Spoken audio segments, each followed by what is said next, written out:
Enfin, la crise au sein de la CENI se décompte. Élisée Ouédraogo a été élu hier pour succéder à Newton Ahmed Barry à la tête de l'institution. Élection tenue hier à la suite de l'installation des commissaires plusieurs fois reportée. Le développement du Burkina en question dans ce journal à travers la tenue des assises nationales sur la fiscalité. Cérémonie d'ouverture hier, les travaux vont durer 48 heures et portent sur la recherche de stratégies de mobilisation des ressources. Et puis enfin, l'affaire bien mal acquis par Théodorin Obiang connaît un dénouement clair. Après donc plus de 10 ans de procédure judiciaire, le fils du président équato-guinéen et vice-président du pays également a été condamné par la France à 3 ans de prison avec sursis et 30 millions d'euros d'amende notamment.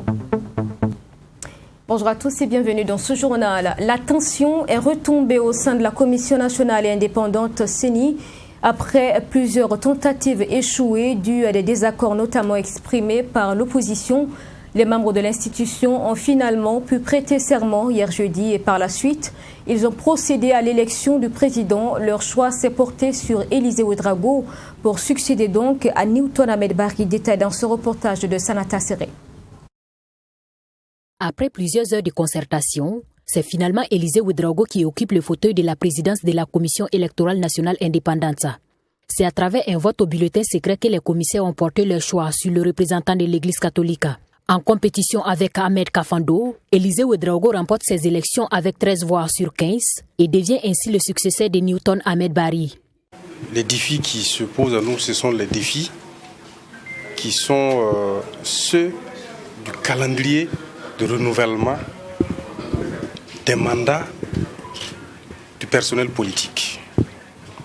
Comme vous le savez, nous avons certains d'entre eux dont le mandat va arriver à expiration bientôt. Et je pense que l'un des premiers défis auxquels nous avons à faire, c'est de pouvoir nous organiser et de nous atteler à pouvoir être à la hauteur de cette première échéance, à savoir donc l'élection des conseillers municipaux. Il sera épaulé dans cette mission par les 4 autres membres du bureau permanent, dont Malik Yamba Sawadogo comme vice-président au titre de la majorité et Aboubakar Eli Wende Savadogo comme deuxième vice-président au titre de l'opposition politique. Malgré le contexte de crise qui a prévalu avant le renouvellement de ce bureau, le ministre Clément Sawadogo dit ne pas douter du professionnalisme de cette nouvelle équipe. Vous avez dû attendre longtemps parce qu'il y avait des initiatives pour faciliter cette élection. Étant entendu que dans notre pays, nous cultivons de plus en plus une tradition de recherche de consensus. Un consensus, même imparfait, vaut toujours mieux qu'une épreuve de force. La loi dit que c'est une élection qui doit déterminer les membres du bureau, mais si on trouvait un consensus, c'est encore mieux. Je n'ai aucune crainte. Cette CENI-là, elle va être une CENI très très responsable, une CENI très efficace. Je ne doute pas de cela. Le président de la CENI, faut-il le rappeler, est toujours désigné au rang de la société civile, qui est composée de la chefferie coutumière, la communauté musulmane, la communauté catholique et la composante droits humains. Après Newton Ahmed Barry de la communauté musulmane, c'était au tour du représentant de la chefferie coutumière d'assurer la présidence de la CENI. Leur choix qui avait été porté sur le Sao Naba a fait couler beaucoup d'encre et de salive. L'élection d'Élisée Ouédraogo vient donc marquer un terme à la crise au sein de la CENI. Et comme je vous le disais tout à l'heure, bien avant la désignation du nouveau président de la CENI, les commissaires avaient été installés. Tous les 15 étaient devant les grands juges du Conseil constitutionnel. Ils ont prêté serment ce 29 juillet donc. Retour sur la cérémonie avec Michael Toukri. Prévu pour 10 heures, c'est finalement à 11 heures passées que les juges du Conseil constitutionnel font leur entrée dans la salle d'audience. Les 15 commissaires de la Commission électorale nationale indépendante CENI ont également répondu présents à l'audience solennelle de prestation de serment. Chaque commissaire est soumis à la formule de prestation de serment et renvoyé par le président du Conseil constitutionnel dans l'exercice de ses fonctions en tant que commissaire de la CENI. C'est tant que vous venez d'accomplir, vous êtes engagé à cesser d'être partisan, à vous départir de vos convictions et intérêts politiques ou personnels pour vous mettre résolument au service de l'intérêt général à travers l'organisation et la supervision des élections électorales et référendaires conformément à la loi, dans la totale transparence, l'impartialité, avec loyauté, honneur et patriotisme. Je voudrais que vous ayez toujours à l'esprit que ce serment, qui vous lie désormais pendant votre mandat de 5 ans, et sa violation vous expose à des sanctions. Certains font les premiers pas en qualité de commissaire à la CENI, d'autres par contre sont à leur second mandat de 5 ans. Pour Kassoum Kambou, président du Conseil constitutionnel, désormais les 15 commissaires forment une équipe dont leur rôle est d'organiser des élections crédibles en vue de renforcer le processus démocratique au Burkina Faso. La composition de votre équipe est rassurante dans la mesure où celle-ci comprend les anciens commissaires qui sans doute feront profiter de leur expérience aux nouveaux membres dont les compétences seront aussi utiles à la CENI dans la conduite des prochaines élections municipales à venir et des prochaines élections. Tout au long de votre mandat, faites en sorte que les acquis des équipes précédentes soient capitalisés et que les erreurs soient corrigées. Vous éviterez ainsi la marche à reculons de la démocratie burkinabé. Faites en sorte que votre passage au sein de cet organisme de gestion des élections soit mémorable en termes d'apport à la démocratie burkinabé. Les 15 commissaires de la Commission électorale nationale indépendante CENI qui ont prêté serment ont été choisis par l'opposition politique, la majorité présidentielle et les organisations de la société civile dans leurs composantes religieuses, coutumières et droits humains. Ils sont nommés pour un mandat de 5 ans. Et la nouvelle équipe de la Commission électorale nationale indépendante CENI va donc conduire la mission de l'institution durant les 5 prochaines années. Elle compte des commissaires étrangers à l'institution et d'autres plutôt habitués. Tous sont jurés d'assurer leur mission dans la loyauté. Réaction après donc cet engagement au micro de Sanata Serré. Le consensus a été trouvé. Nous nous retrouvons avec joie pour cette prestation de serment qui s'est bien déroulée. Et le juge constitutionnel nous a renvoyé ainsi à l'exercice de nos fonctions de commissaire. La sérénité est là, la tranquillité est là, nous sommes rassurés. Je pense que nous sommes des hommes de parole, nous venons de prêter serment et nous devons mériter ce serment. Donc nous pouvons rassurer le peuple burkinabé de l'intégrité des commissaires qui viennent de prêter serment et de ce que nous allons travailler pour des élections réussies, transparentes, des élections acceptées par tous. Le serment vaut engagement, le serment vaut détermination et le serment vaut confiance. Confiance d'abord à l'égard de ceux qui nous ont porté leur choix, mais également travailler pour mériter davantage la confiance du peuple, parce que vous savez qu'il s'agit de la plus haute institution qui se charge des élections. C'est à nous de travailler pour être transparent, travailler dans la neutralité, afin de satisfaire tout le monde. Je suis pleinement conscient de la grandeur de la responsabilité, mais nous savons aussi, bien évidemment, quelles sont les attentes de la population en matière d'élections dans notre pays. Nous savons que les Burkinabés s'attendent à ce que les élections soient des moments de paix. Et pour qu'on y arrive, il faut bien évidemment que les acteurs qui l'animent avec plus de professionnalisme et travaillent à ce que ces élections ne fassent pas l'objet de contestation. Et c'est une responsabilité qui repose sur l'ensemble des commissaires qui doivent travailler d'arrache-pied à être plus professionnels et à travailler à ce qu'il y ait plus de transparence et de clarté pour que les uns et les autres puissent comprendre le processus et puissent également accepter après les résultats qui en sortiront. Autre actualité, cérémonie d'ouverture des assises nationales sur la fiscalité hier jeudi. Le chef du gouvernement a invité les acteurs du domaine à repenser la stratégie de mobilisation des ressources. Après 2 jours de travaux, les participants sont censés livrer des recommandations efficaces en vue de la mobilisation des recettes fiscales donc destinées au développement du Burkina. Fatima Tanikima. Moins de prélèvements fiscaux compromet le financement du développement. Dans l'optique donc de s'octroyer les moyens financiers pour amorcer le développement, ces acteurs du système de la fiscalité vont durant 2 jours réfléchir sur la stratégie de mobilisation des ressources qu'il faut au Burkina Faso. Il s'agit entre autres de trouver des voies et moyens pour inciter le contribuable à payer ses impôts, chose qui permettra de relever le taux de la pression fiscale au Burkina Faso. Aujourd'hui, la mobilisation des ressources internes constitue donc l'obligation majeure de nos États pour pouvoir donc financer nos politiques de développement. Et donc, pour le faire, nous devons donc faire passer une vision de la fiscalité qui ne doit plus être la vision de celui qui contraint, mais qui fait en sorte que les citoyens puissent aller payer la fiscalité dans le sens d'un devoir qu'il doit accomplir. Pour atteindre donc les résultats escomptés, plusieurs activités sont au programme. Il s'agit notamment de communication et d'ateliers thématiques à travers lesquels ces acteurs de la fiscalité discuteront et feront des recommandations au profit du comité de politique fiscale. Ces assises constituent donc un cadre global d'échange dont les recommandations serviront à alimenter les réflexions de ce comité et leur finalité consiste principalement à comprendre les enjeux de la fiscalité et définir les rôles des différents acteurs dans la mise en œuvre de l'impôt, rationaliser les exonérations fiscales, dégager les voies d'une modernisation de l'administration fiscale et d'une amélioration de ses relations avec ses clients, dégager les perspectives de renforcement de la fiscalité locale dans le cadre de la décentralisation, poser les bases d'une fiscalité adaptée, réaliste, active et équitable au Burkina Faso. Selon le chef du gouvernement burkinabé, plusieurs insuffisances caractérisent aujourd'hui le système fiscal au Burkina Faso, parmi lesquelles l'incivisme fiscal, traduit par les fraudes fiscales et l'augmentation de la dépense fiscale. Rappelons que ces assises nationales sur la fiscalité, qui ont débuté ce 29 juillet, fermeront leurs portes ce 30 juillet 2021 avec à la clé un document de référence sur une fiscalité de développement au Burkina Faso.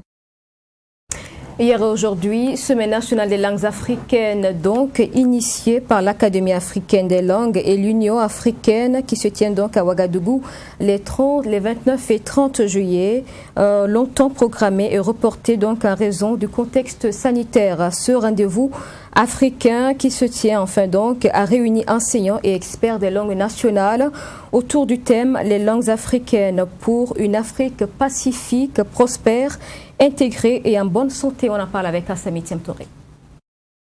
Je déclare ouvertes les activités de lancement de la Semaine des langues africaines. Vive les langues africaines, vive l'Afrique. C'est parti pour la Semaine des langues africaines.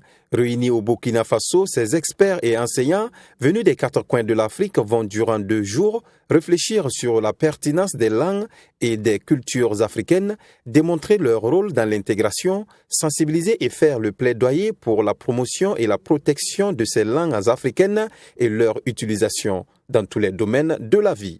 Étant donné l'importance des langues africaines comme facteur de développement national, l'idée est que désormais, les pays africains membres de l'Union africaine sont appelés à un plus grand degré de dynamisme dans la mise en œuvre de la politique linguistique de l'Union africaine, à savoir l'utilisation des langues africaines pour le développement de l'Afrique. Il est attendu que désormais, chaque année, chaque pays puisse célébrer la Semaine des langues africaines avec une série d'activités tout au long de la semaine pour faire valoir le progrès enregistré dans l'utilisation effective des langues africaines pour l'enseignement et dans différents domaines et différents niveaux de développement national, comme prévu par le plan d'action linguistique pour l'Afrique. Adoptée par le Comité scientifique et technique pour la culture, la jeunesse et le sport de l'Union africaine, en octobre 2018, la Semaine des langues africaines doit désormais, selon le ministre en charge de la promotion des langues nationales, faire partie des préoccupations de tous les gouvernements en Afrique. Nos gouvernements respectifs doivent désormais agir de façon coordonnée pour la promotion des langues africaines en vue de la sauvegarde de l'identité culturelle et la participation effective de nos populations dans le processus de développement. Ces 2 jours de réflexion devraient nous permettre de trouver les voies et moyens pour que toute l'Afrique puisse s'approprier la Semaine des langues africaines et la célébrer avec fierté comme étant l'affirmation de sa propre identité. Au regard de l'importance de la thématique à aborder, j'ose espérer que les résultats auxquels vous parviendrez contribueront sans nul doute à assurer la réussite de l'organisation prochaine des Semaines des langues africaines. Pour ma part, je voudrais vous réaffirmer la disponibilité constante et le soutien du gouvernement du Burkina Faso pour faire de cette rencontre de lancement une véritable réussite. Au sortir de ces 2 jours de travaux, une feuille de route sera élaborée pour l'organisation pérenne de la Semaine des langues africaines. Des produits de grande consommation tels que le vinaigre, l'eau de javel, les arômes et le sel de table impropres à la consommation ont été vendus dans les villes du Burkina par de présumés malfrats. Ces pseudo-fabricants et revendeurs ont réussi à duper la population pendant longtemps. Ils ont été arrêtés par la police judiciaire avec une grande quantité donc de ces produits cités, fabriqués dans des conditions inquiétantes. Image avec Sanata Serré. Meilleure qualité. C'est la mention que l'on peut lire sur l'emballage de ce vinaigre de table. Mais ne vous trompez pas, ces produits sont impropres à la consommation. Tout comme ce produit, ce sont environ 3087 bouteilles d'arômes et 156 boîtes de sel de table contrefaites et impropres à la consommation qui ont été saisies par le service régional de la police judiciaire du centre. Comme mode opératoire, ces présumés tueurs silencieux achètent les différentes composantes de ces produits sur le marché, les mélangent dans des conditions d'hygiène peu recommandées et les conditionnent ensuite dans des bouteilles. Selon le commissaire principal de police, plus de 3000 cartons de ces produits ont déjà été écoulés sur le marché local. Les producteurs de ces différents produits, ils exercent leur activité illicite dans les domiciles. Et c'est surtout au non-loti. Dans ces activités, OZ se fait assister par son fils, du nom de OA.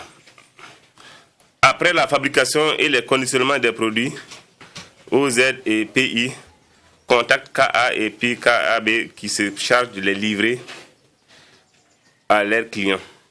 Ces 2 fabricants de ces produits contrefaits livrent leurs marchandises un peu partout dans la ville de Ouagadougou, telles que les grandes boutiques à la ZAD, à côté du cimetière municipal au grand marché de Woroboko, à Sankariari, ainsi qu'en province depuis plus de 3 ans. Et le chef du service régional de la police judiciaire du centre de présenter aux hommes des médias quelques différences entre ces produits contrefaits et ceux conformes afin de permettre aux populations de les détecter. Le nouveau ou le bon offre un peu plus de résistance que l'ancien. On a l'habitude de dire qu'il y a un craquage qui vous montre que, voilà, il y a un petit craquage là qui montre que le truc est en train d'être ouvert pour la première fois. Et là, vous allez voir qu'il n'y a pas vraiment ce craquage parce qu'il est déjà ouvert. Remuez un peu que vous regardez, vous remarquerez qu'il y a de l'impureté dans les mauvais. On a ici un produit authentique et on a là un produit qui ne l'est pas. Et vous remarquerez, notamment au niveau de l'emballage même, il y a une différence entre les 2 emballages. Le produit qui a été contrefait, il est plus ou moins foncé par rapport à l'autre. Ici, vous remarquerez au niveau des dates de fabrication et dates de péremption, vous voyez directement la différence. Et cela est dû au fait qu'ici, ils utilisent un tampon. Il y a quelques tampons qui ont été saisis. Et quand ils la posent, vous sentez vraiment la différence. Quand vous achetez du sel, l'ouverture ici est un peu cochée. Et vous avez à foncer un peu l'ouverture là pour pouvoir s'assurer. Mais là, le trou est déjà ouvert et le sel verse. Et vous verrez que ce n'est pas vraiment du sel de bonne qualité. La police nationale a lancé un appel aux autorités en charge du commerce et à la Ligue des consommateurs à accentuer les contrôles sur les lieux de vente des produits de grande consommation. Le président de la Ligue des consommateurs a quant à lui salué le travail abattu par la police nationale et appelle les consommateurs à la vigilance et à la collaboration afin d'éviter d'éventuelles intoxications alimentaires. Une action de solidarité dans ce journal. Le conseil régional du centre a fait don de 6 tonnes de vivres aux personnes déplacées internes de la commune de Pabré. et de 3 tonnes aux anciens combattants et anciens militaires. Le don est composé entre autres de sacs de riz, de sacs de maïs également et de bidons d'huile. Un don qui s'inscrit dans le cadre du programme de soutien et d'accompagnement aux personnes déplacées internes. On en parle avec Maxime Jeune-Bombara. Le Conseil régional du Centre solidaire des personnes vulnérables de la commune de Pabré. L'institution de Éric Thiam-Touré a fait don de 6 tonnes de vivres composés de 70 sacs de riz, de 90 sacs de maïs et de 80 bidons de 5 litres d'huile. Une manière pour le président du Conseil régional du Centre de témoigner son soutien et son accompagnement aux personnes déplacées internes de la commune. Nous travaillons en fonction de notre plan régional de développement qui, comme vous le savez, est référé au programme du président, son excellent Rochman Christian Kaboré. Juste pour vous dire que le social, nous en faisons un de nos objectifs principaux. La preuve en est que l'année dernière, nous étions dans les arrondissements 8, 9, 4 de la commune de Ouagadougou. Du côté des premiers responsables de la commune, l'on promet mettre le service social de la mairie à contribution pour la répartition de ce don. Les populations bénéficiaires, elles, ont traduit leur reconnaissance aux donateurs.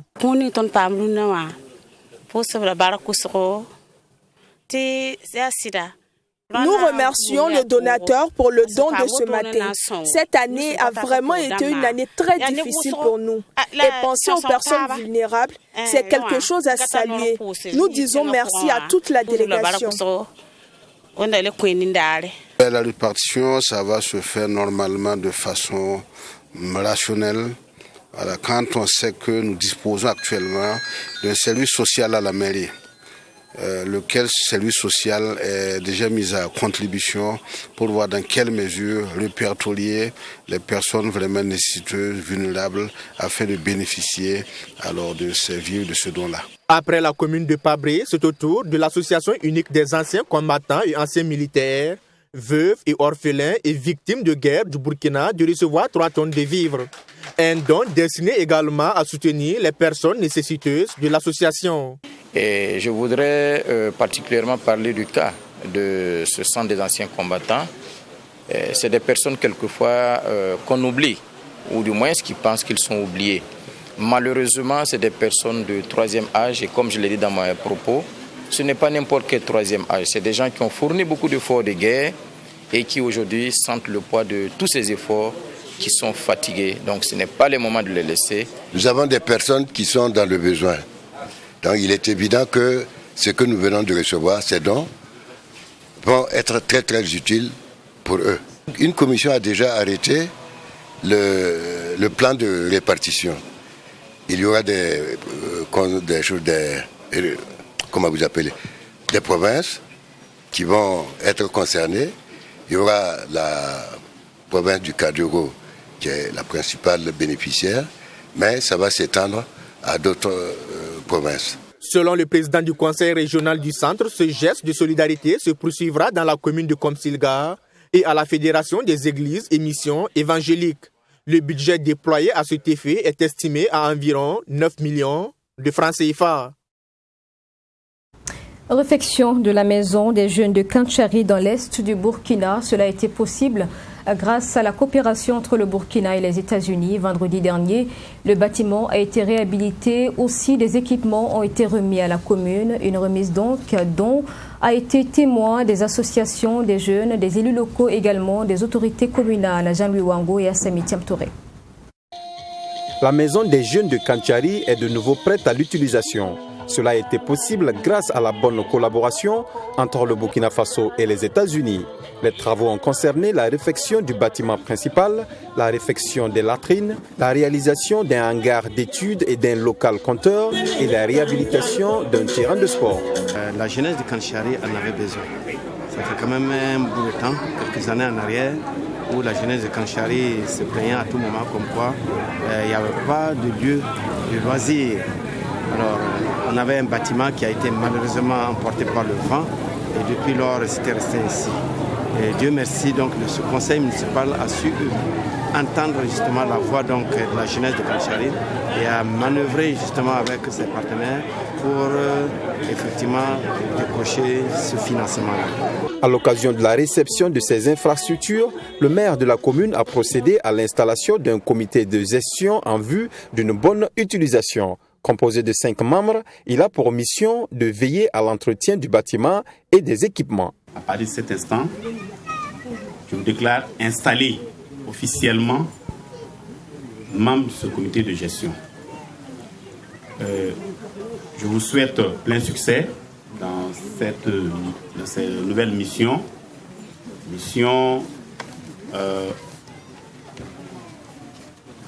Qui voudrait que vous vous occupiez de cette maison des jeunes, de sorte à ce qu'elle soit un lieu d'échange, un cadre d'épanouissement pour la jeunesse de la commune de Kanchari.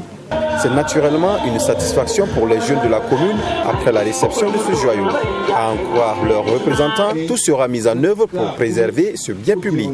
Le matériel que nous avons, ça nous sera très bénéfique parce que depuis fort longtemps, la jeunesse de Kanchari, à chaque fois qu'ils ont des manifestations à mener, ces matériels, nous allons les louer très cher pour pouvoir mener nos activités que nous faisons dans nos chapitres.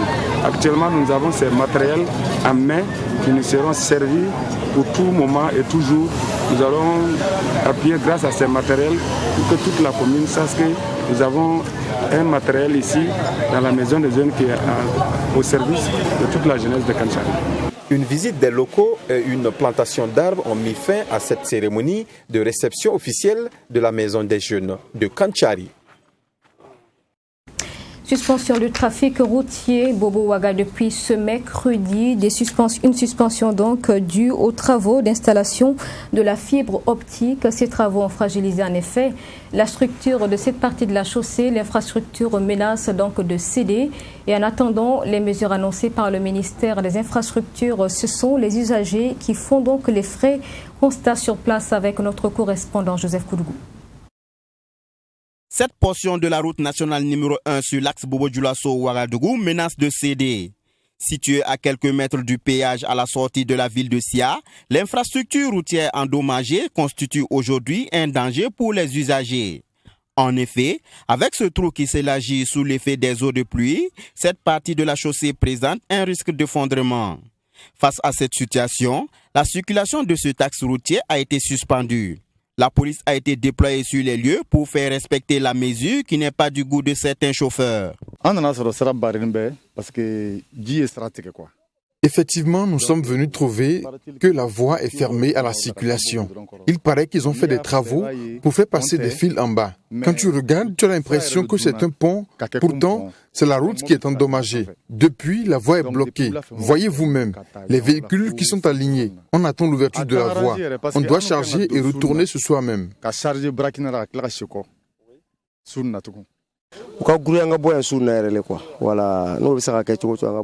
Il faut qu'on passe ce soir. Ça nous arrange pas d'être bloqués ici. On est fatigué. Même pour manger, c'est compliqué. Vivement que les travaux avancent pour qu'on puisse partir. Surpris par la situation, les passagers sont bloqués de part et d'autre le pont, chacun cherchant une solution pour arriver à destination. Et ce sont les chauffeurs de minibus qui se frottent les mains. Moi, je partais à Ouaga, mais arrivé ici, j'étais obligé de faire demi-tour parce que la route est endommagée. Je suis revenu proposer mes services aux passagers qui veulent rentrer à Bobo. Les passagers qui le désirent passent le pont à pied et moi, je les dépose en ville. Je prends 500 francs par client. Non, je ne profite pas de la situation. Disons plutôt que je fais du dépannage. Selon un communiqué du ministère des Infrastructures en date du mercredi 28 juillet, la structure a été fragilisée après un fonçage pour faire passer la fibre optique. Une cellule de crise réunissant les ministères des Infrastructures, des Postes, de la Sécurité et des Transports a vu le jour pour se pencher sur l'urgence, a également précisé le dit communiqué. Et puis, dans le reste de l'actualité, Théodorin Obiang, vice-président de la Guinée équatoriale et fils du président donc du pays, a été reconnu coupable de détournement et blanchiment de fonds publics par la justice française. La procédure aura duré plus de 10 ans. Les détails dans ce reportage. Le monde doit savoir que nous, la Guinée équatoriale... Théodorin Obiang, définitivement condamné ce mercredi en France après le rejet de son pourvoi en Cour de cassation, la plus haute juridiction française.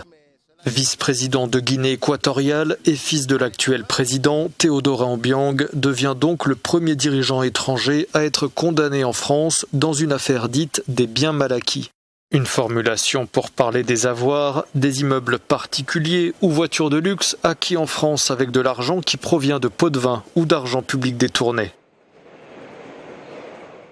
Âgé de 52 ans, il écope donc d'une peine de 3 ans de prison avec sursis, 30 millions d'euros d'amende et la confiscation de tous ses biens saisis pour blanchiment d'abus de biens sociaux, de détournement de fonds publics et d'abus de confiance entre 1997 et 2011. La justice estime à 150 millions d'euros les sommes blanchies en France par Théodorin Obiang, dont l'acquisition de cet hôtel particulier de près de 3000 m² dans l'un des quartiers les plus chics de Paris. Une bâtisse estimée à 107 millions d'euros.